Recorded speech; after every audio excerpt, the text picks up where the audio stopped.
For more than a century, the most famous face in history has been staring back at us from behind glass. Perfect, untouched, eternal. King Tutankhamun's golden mask became the symbol of ancient Egypt itself, printed in textbooks, stamped on museum banners, recreated in documentaries around the world. It felt unquestionable, solid, final. But what if that face was never meant to represent Tut at all? What if beneath 22 pounds of solid gold lies something far more disturbing than treasure? Not damage, not decay, but deliberate alteration. A name erased, an identity rewritten, a ruler replaced. Because recent advanced scans didn't just examine the mask. They listened to it, and what they found hidden beneath the surface wasn't a crack in the gold. It was a secret buried so precisely that it survived 3,000 years of conquest, excavation, restoration, and scientific analysis. A secret so carefully executed that even modern X-rays failed to detect it, until a new kind of technology read what the metal remembered. And when it did, it revealed something that shouldn't exist. An earlier name, a different ruler, a vanished queen. But before we get to what the scans uncovered, we need to understand why the mask was trusted in the first place, and why no one thought to question it for so long. Because the truth wasn't hidden in darkness. It was hiding in plain sight. When Howard Carter opened the sealed tomb in 1922, the world wasn't prepared for what it was about to see. Golden shrines nested inside one another. Chariots, thrones, weapons, statues, objects untouched for over 3,000 years. It was the first largely intact royal burial ever discovered in the Valley of the Kings. But none of it compared to the moment the mask emerged. The face was hypnotic. Calm eyes made from obsidian and quartz. Smooth cheeks reflecting light as if alive. Deep blue lapis lazuli striping the royal headdress. Every detail carved with microscopic precision. It didn't look ancient. It looked engineered. And that illusion of perfection changed everything. Because the mask wasn't just art. It was sacred machinery. In ancient Egyptian belief, a burial mask wasn't decoration. It was functional. The soul, the Ka, needed to recognize the body in the afterlife. Without a proper face, the spirit could wander forever. The mask ensured identity. It ensured eternity. That meant one thing: it had to be correct. No improvisation. No shortcuts. No mistakes. On the back of the mask, protective spells from the Book of the Dead were carved directly into the gold. Words designed to shield the king as he entered the next world. Every symbol mattered. Every line carried spiritual weight. For decades, historians described the mask with the same language: flawless, masterpiece, untouched. And that assumption became permanent. If the mask looked perfect, then the burial must have been perfect. But here's what almost no one talks about. King Tut didn't die after a long illness. He died suddenly, possibly from infection after a severe leg injury. And when a pharaoh died, a sacred clock began ticking. 70 days. That was the absolute deadline for mummification and burial. Not 71. Not flexible. Religious law demanded precision. So within 70 days, priests and craftsmen would have needed to prepare the body, complete the tomb, construct nested coffins, assemble thousands of grave goods, and create one of the most sophisticated gold artifacts in human history, from scratch. Now pause for a moment. The tomb itself shows signs of urgency. It's smaller than expected for a king. Some wall paintings appear rushed. The massive stone sarcophagus barely fit through the doorway, its edges chipped as if forced into place. Other objects inside the tomb were clearly reused. Names scraped away. Faces altered. Jewelry sized for someone else. Signs of improvisation were everywhere. Except on the mask. That contradiction should have been the first warning. Why was everything else hurried? But the most complex object in the entire burial perfectly executed. How did craftsmen under a brutal 70-day deadline manage to produce a 22-pound solid gold mask with intricate inlays, flawless symmetry, and sacred inscriptions without visible error? Unless it wasn't made during those 70 days. Unless it already existed. And if it already existed, then it belonged to someone else. That possibility changes everything. Because once you stop assuming the mask was made for Tut, small details begin to look different. Subtle inconsistencies, cultural violations, design choices that don't align with how adult male pharaohs were depicted, details that were dismissed for decades, Details that only start to matter when you ask one simple question. What if this face was never meant to be his? In ancient Egypt, death wasn't chaos. It was procedure. The moment a pharaoh died, priests didn't panic. They activated a system. Rituals began immediately. The body was transported to the embalming house. Sacred oils were prepared. Incantations were recited. The 70-day clock started. But here's the part most documentaries glide over. Those 70 days weren't just about preserving the body. They were about building eternity. Mummification alone consumed most of the timeline. The body had to be dehydrated in natron salts for over a month. Organs were removed and treated separately. Resin sealed the skin. Linen wrapping required hundreds of meters of cloth, layered with amulets and spells. All of that took time, which meant tomb construction and artifact preparation had to happen simultaneously. Now imagine the reality. Tutankhamun dies unexpectedly at around 19 years old. There is no fully prepared royal tomb waiting. No completed burial chamber decorated for decades in advance like those of longer-reigning pharaohs. His rule had been short. His reign politically complicated. Stability was fragile. Yet somehow, within 70 days, the following had to be completed.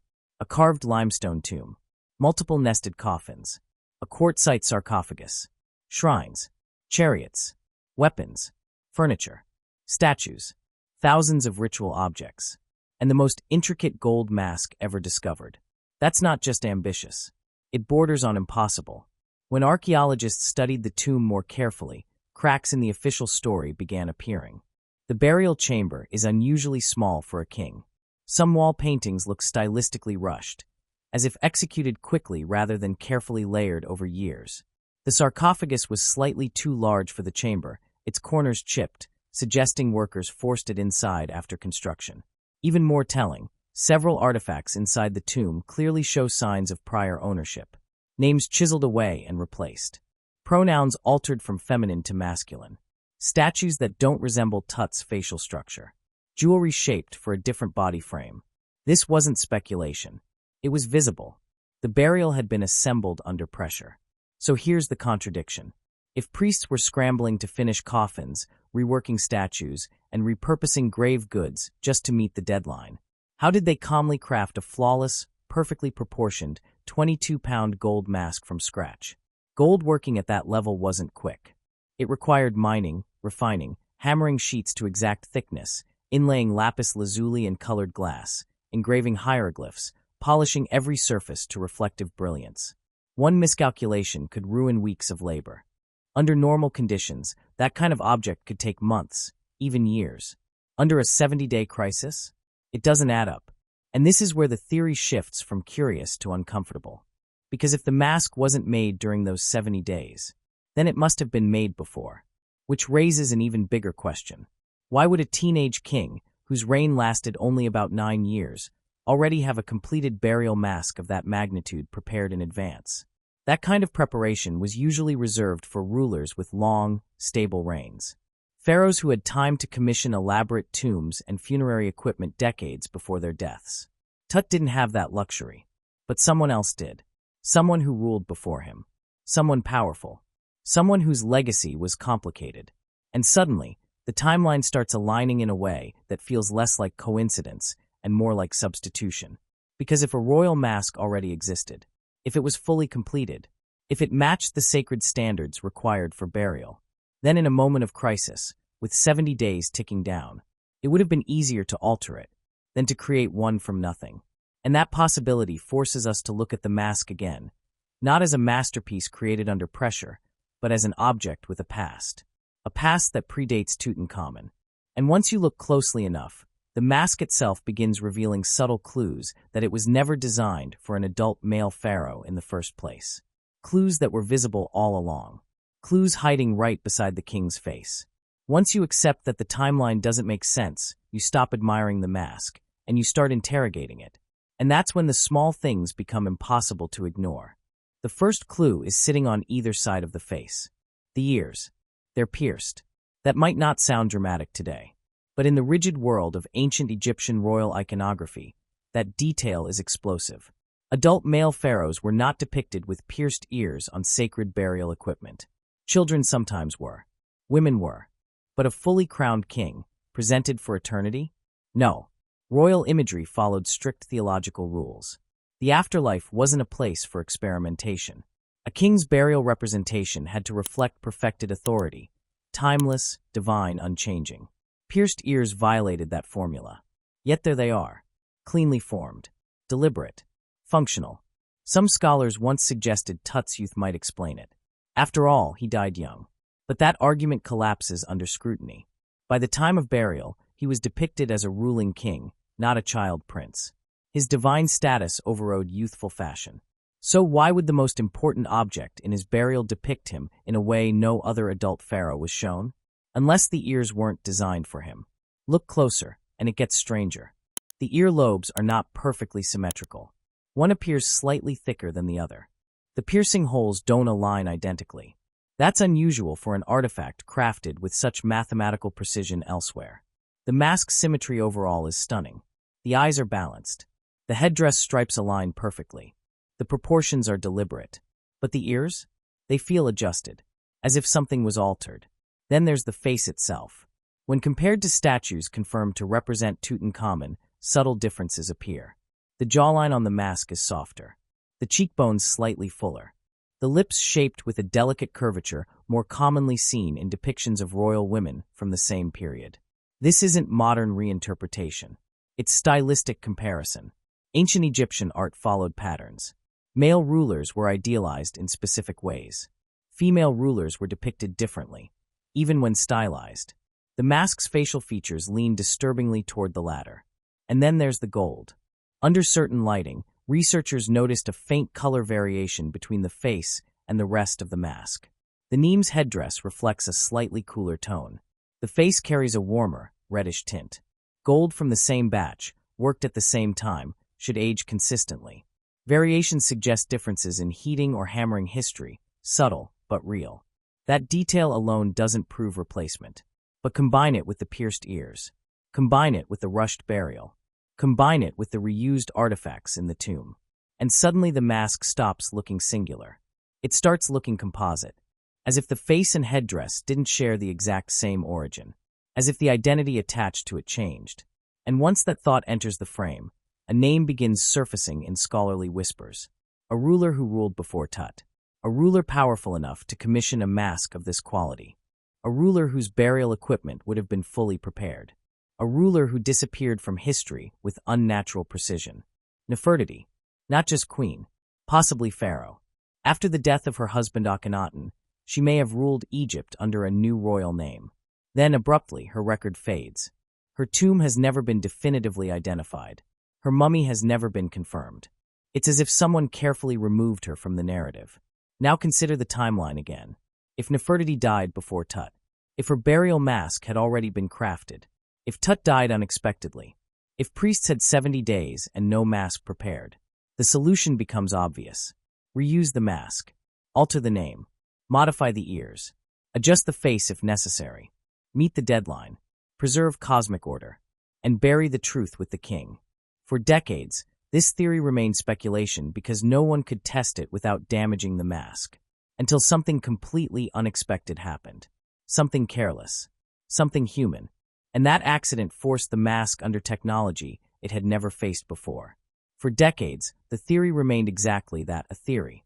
No one could test it properly without risking damage to the mask, and no institution was willing to take that chance. The artifact was too important, too symbolic, too fragile. Then in 2014, something happened that no one could have planned for. During a routine cleaning inside the Egyptian Museum in Cairo, a staff member accidentally struck the mask. The ceremonial beard, the long, braided extension symbolizing divine kingship, snapped off. Just like that. For a brief moment, one of the most protected objects in human history was suddenly vulnerable. But the real mistake came next. Instead of immediately contacting top conservators trained in ancient restoration, staff members panicked. They feared backlash. Headlines. Blame. So they did something almost unbelievable. They used industrial epoxy. Not traditional resin. Not reversible conservation adhesive. Hardware store-grade epoxy. They pressed the beard back onto the chin and hoped no one would notice. People noticed. Visitors saw the visible line of hardened glue. Photos circulated online. Experts reacted with shock. The world's most iconic artifact had survived tomb robbers, floods, centuries of burial, only to be mishandled in modern times. The backlash was immediate and global. And because of that backlash, an international team of conservators was brought in to repair the damage properly. This is where everything changed.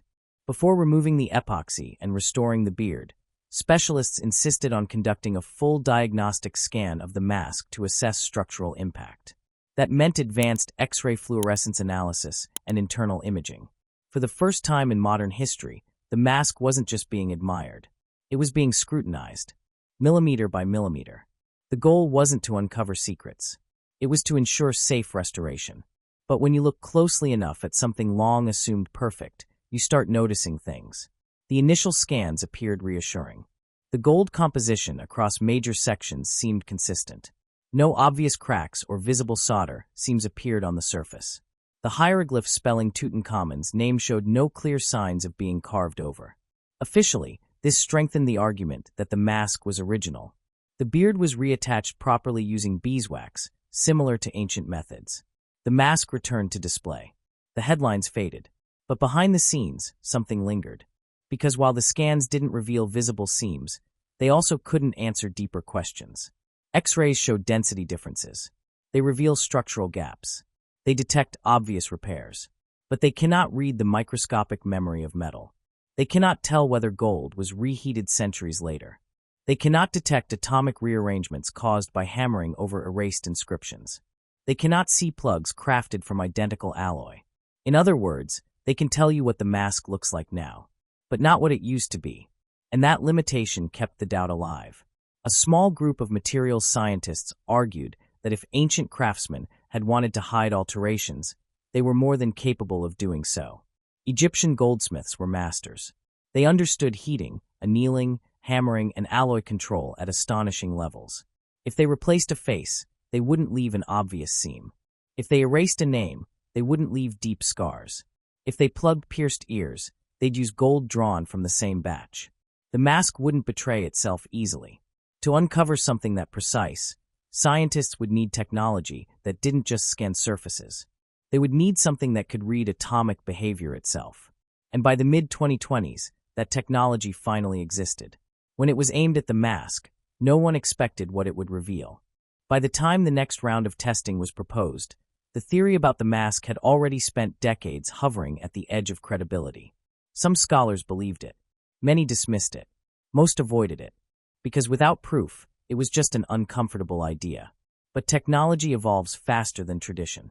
In the mid-2020s, a small team of materials physicists introduced a new method of analysis, quantum resonance imaging. Unlike standard X-rays, which measure density and structure, this system examined how atoms respond to energy at a microscopic level. It didn't just look at the object. It looked at what the object had been through.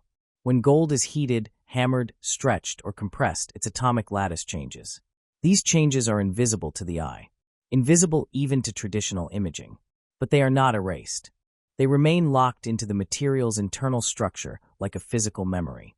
If something had been reshaped, reheated, or hammered flat thousands of years ago, this method could detect it. Officially, the mask was scanned as part of a calibration study on ancient metalworking techniques. No dramatic announcement. No public spectacle. After hours, the machine had recorded enormous amounts of atomic data. At first, everything aligned with expectations. The gold composition appeared consistent across major sections. Then the analysis zoomed in on the cartouche, the oval frame containing Tutankhamun's royal name. That's when the anomaly appeared. The gold beneath the visible hieroglyphs showed a pattern of atomic distortion not found anywhere else on the mask. It wasn't corrosion. It wasn't random stress. It was compression. Localized. Intentional. Repeated. The pattern suggested that the surface had been hammered intensely in that exact region, far more aggressively than the surrounding areas, before being recarved. In simple terms, something had been flattened, then replaced. Technicians recalibrated the equipment and ran the scan again. Same result. They expanded the analysis. The distortion was confined almost perfectly within the boundaries of the name. Then they examined the ears. To the naked eye, they appeared solid. X-rays had shown no obvious voids. But under quantum imaging, The internal atomic structure revealed cylindrical alignment patterns consistent with inserted gold plugs. Not drilled later. Inserted. Crafted from matching alloy. Hammered until seamless. Polished until invisible. The ears had once been pierced. And then they had been erased. The final scan focused on the boundary between the face and the headdress. Here, the machine detected what physicists call thermal ghosting, faint traces of uneven heating around the exact perimeter of the facial plate. It suggested the face had experienced a different thermal event than the surrounding gold. Not surface soldering, internal pressure bonding, as if a section had been detached and reattached from behind. The seam was undetectable by X-ray, but the atoms remembered. At that moment, the mask stopped being an icon. It became evidence. Evidence that it had been altered. Evidence that something had been removed. Evidence that the official story was incomplete. But the most important question still remained. If something had been erased, could it be reconstructed? Because compression leaves traces. Hammering leaves directional stress. And advanced modeling can reverse patterns mathematically. If the original hieroglyphs were hammered flat instead of removed entirely, they might still exist beneath the surface. Distorted, but not destroyed. And when the reconstruction software began processing the data, no one in the room spoke. Because if the name that emerged wasn't Tutankhamun, then the mask wasn't his. When the reconstruction process began, no one expected clarity. At best, they hoped for fragments, broken lines, partial symbols, something ambiguous enough to debate. Because ambiguity is comfortable. Clarity is not. The modeling software didn't guess. It followed stress patterns, the microscopic distortions left in the gold when the original hieroglyphs were hammered flat. Every strike, every compression, every directional force left a signature. Individually, those signatures meant nothing. Together, they formed a map. Slowly, the computer began reversing the damage mathematically, lifting the flattened metal in a virtual space, decompressing what had been forced down. At first, the screen showed nothing but warped lines. Then curves began to align. Then vertical strokes. Then a pattern unmistakable to anyone trained in royal inscriptions. The structure of a cartouche. Not Tutankhamun's. A different one. The room reportedly went quiet. Not because anyone declared what they were seeing, but because they recognized it at the same time. The first recognizable sign appeared. Then another. And then the name assembled itself piece by piece. Not the boy king. Not Tutankhamun. But a throne name associated with a ruler who had all but vanished from history. Nefertiti. The royal name widely believed to have been used by Nefertiti when she ruled as pharaoh. Not queen. Pharaoh. For decades, Egyptologists debated whether Nefertiti had briefly taken the throne after the death of her husband, Akhenaten. Some believed she ruled independently. Others argued she ruled as co-regent. Then, almost abruptly, her record fades. Her tomb has never been definitively identified. Her mummy has never been confirmed. Her burial equipment has never been found. Until now, that absence was just one of history's many mysteries. But if her royal name existed beneath Tutankhamun's on the most famous burial mask in existence, then her disappearance wasn't a gap. It was a replacement. The implications hit instantly. If the mask was originally crafted for Nefertiti, if her throne name had been carved into it, if that name had later been hammered flat and overwritten, then the mask was never created for Tut. It was reassigned. The plugged ears suddenly made sense. Nefertiti, as a woman, even as pharaoh, would have worn earrings. The original piercings were consistent with that. An adult male king, however, would not be buried with them visible. So they were filled. The subtle differences in facial warmth and tone, consistent with a faceplate being modified or replaced. The thermal ghosting along the perimeter of the face, evidence of high-pressure reattachment. The 70-day crisis? A motive. Tut's sudden death created a spiritual emergency. There was no time to craft a mask of that magnitude from scratch. But nearby, in the burial preparations of a recently erased ruler, a completed masterpiece already existed. All that remained was to alter it, remove her name, replace it with his, adjust the ears, modify the face if necessary, meet the sacred deadline, and seal the deception in gold. What makes this discovery so disturbing isn't that reuse happened. It's how cleanly it was done. The craftsmen didn't leave sloppy seams. They didn't rely on visible solder. They used matching alloy, precision hammering, thermal control advanced enough to evade detection for millennia. This wasn't desperation without skill. It was desperation executed by masters. And for over 3,000 years, it worked. The world looked at the mask and saw a boy king. But beneath the surface lay the ghost of a vanished ruler, preserved not in legend, but in atomic memory. And once that name reappeared, the story of Tutankhamun's burial could never return to its original form. Because if the mask was taken from Nefertiti, then the greatest symbol of Tut's identity was never truly his. Once the reconstructed name pointed to Nefertiti, the mask stopped being an isolated mystery. It became the first confirmed crack in a much larger structure. Because Tutankhamun's tomb has always been strange. Yes, it was spectacular. Yes, it was packed with gold. But size matters in royal burials, and Tut's tomb is shockingly small for a pharaoh. It feels more like a private chamber than a grand eternal residence. For years, that was explained away as the result of his unexpected death. But now that explanation looks incomplete. If the mask was repurposed, what else was? Archaeologists have long documented that several objects inside the tomb were not originally made for Tut. Some coffins show evidence of earlier inscriptions that were altered. Certain funerary items bear subtle stylistic markers linking them to earlier reigns. Even some pronouns in inscriptions were changed from feminine to masculine. At the time, these details were treated as minor corrections. Now they look coordinated. If Nefertiti ruled briefly as pharaoh under the name Neferneferutin, her burial preparations would have been extensive. Royal workshops would have crafted shrines, coffins, amulets, statues, and of course a burial mask befitting a ruler. But her reign was politically unstable. After Akhenaten's radical religious reforms, Egypt was desperate to restore traditional worship. Aligning too closely with that period may have been dangerous. If her memory became inconvenient, erasing her would serve a purpose. And if she died before Tut, or around the same time, her completed burial equipment would have been the most immediate solution when Tut's sudden death triggered the 70-day crisis. That would explain why so many objects inside the tomb feel mismatched. Why some items appear slightly adjusted rather than freshly made. Why the tomb itself seems more like a rapid adaptation than a long-planned masterpiece. It wasn't a perfect burial. It was a salvage operation, a controlled rewrite.